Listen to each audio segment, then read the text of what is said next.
Super star Praneeth ఆట కట్టించారు పోలీసులు.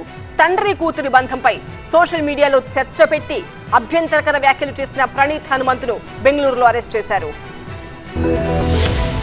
తండ్రి కూతుళ్ల బంధంపై నీచమైన కామెంట్లు చేసి రాక్షసానందం పొందిన యూట్యూబర్ ప్రణీత్ హనుమంతును తాజాగా పోలీసులు అరెస్ట్ చేశారు. డార్క్ కామెడీ పేరుతో ఓ బ్యాచ్ ను పెట్టుకుని మరి కొన్ని వీడియోలపై అభ్యంతరకర అసభ్యమైన కామెంట్లు చేశాడు ప్రణీత్. ముఖ్యంగా తండ్రి కూతురు మధ్య బంధాన్ని అత్యంత నీచంగా అసహ్యం చేస్తూ ప్రణీత్ చేసిన ఓ వీడియోపై ఇప్పుడు సామాన్యుల నుంచి సెలబ్రిటీల వరకు అందరూ ఫైర్ అయ్యారు. బెంగళూరులో ప్రణీత్ హనుమంతుని పోలీసు అదుపులోకి తీసుకున్నారు. హైదరాబాద్ పోలీసులు బెంగళూరు కోర్టులో ప్రణీత్ ను హాజరుపరిచి ట్రాన్సిట్ వారెంట్ మీద హైదరాబాద్ తీసుకురానున్నారు. ఇప్పటికే అతడి మీద సైబర్ సెక్యూరిటీ బ్యూరో కేసు నమోదు చేసింది. అసభ్యకరమైన వ్యాఖ్యలు చేసిన ప్రణీత్ తో పాటు మరో ముగ్గురిపై సైబర్ క్రైమ్ బ్యూరో కేసులు నమోదు చేసింది. ఈ ఘటనపై తెలంగాణ ముఖ్యమంత్రి రేవంత్ రెడ్డి కూడా సీరియస్ అయ్యారు. ఈ విధంగా కమెంట్లు చేసిన వారిపై తక్షణమే చర్యలు తీసుకోవాలంటూ పోలీస్ ఉన్నతాధికారులను ఆదేశించారు. Cyber crime security bureau case నమోదు చేసుకుని నిందితుడు హనుమంత్ కోసం గాలింపు చర్యలు చేపట్టగా అతను బెంగళూరులో ఉన్నట్టుగా గుర్తించారు. అక్కడికి వెళ్లి హనుమంతును అదుపులోకి తీసుకున్నారు. ప్రణీత్ వీడియోపై నటుడు సాయిధరం తేజ్ సోషల్ మీడియాలో స్పందించడంతో ఈ విషయం తెరపైకి వచ్చింది.